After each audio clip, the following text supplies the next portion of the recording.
ایک باپ تھا, اس نے کہا اپنے بچوں کو سبق سکھا کے جاؤں. اس نے بڑے بیٹے کو بلایا, کہا جاؤ وہ درخت دیکھ کر آؤ. گرمیوں کے دن تھے. بیٹا گیا, دیکھ کر آیا درخت پہ بڑا پھل لگا ہوا. پھر اگلے بچے کو بلایا, کہا سردیوں کے دن ہے تم وہی درخت دیکھ کر آؤ. وہ سردیوں کے دن میں درخت دیکھ کر آیا, درخت بالکل فارغ, ٹھنڈ کی وجہ سے جم گیا تھا.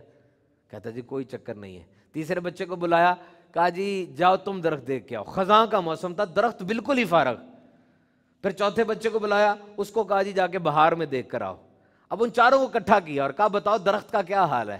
ہر ایک نے اپنے حساب سے درخت کا حال بتایا. ایک کہتا جی بڑا پھل دیتا ہے, ایک کہتا اس میں کوئی جان نہیں ہے, ایک کہتا اس میں پتے بھی گرے ہوئے ہیں.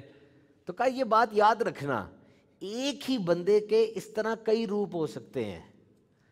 ہو سکتا ہے آپ کو اس نے فائدہ نہ پہنچایا ہو, میرے لیے بڑا فائدہ مند ہو سکتا ہے جس وقت آپ اس سے ملے ہو اس کو غصے کی خزاں آئی ہو اس کے اوپر, جب میں ملوں اس سے اس پہ خوشی کی بہار آئی ہو.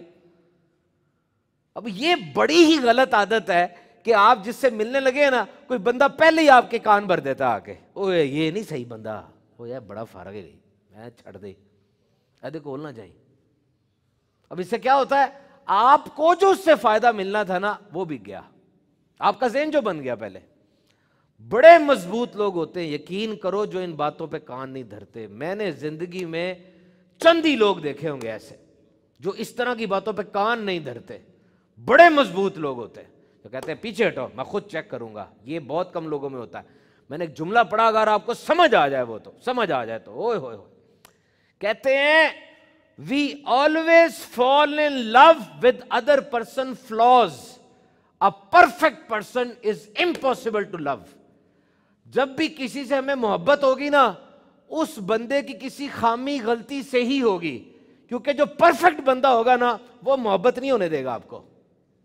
اس میں کوئی فلا ہی نہیں ہے. کس رستے سے اندر گھسو گے اس کے اندر, اس سے تو بند کیے ہوئے سارے رستے. اس کا کنٹرول ہے اپنی ذات کے اوپر.